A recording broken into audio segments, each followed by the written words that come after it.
Sisi wakati mlitupea huu uongozi, kwanza wa chama, baadaye wa nchi, kulikuwa muongozo ambao mlikuwa mmetupea.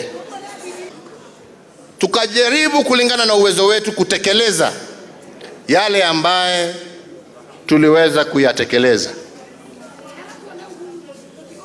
na tukaendelea, tukamaliza kwa amani, na tukapatiana uongozi kwa amani jameni, hadharani mchana.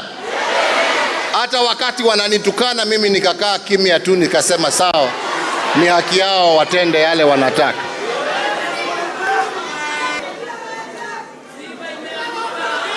Na yale yametokeza tu matusi, kuiba mbuzi,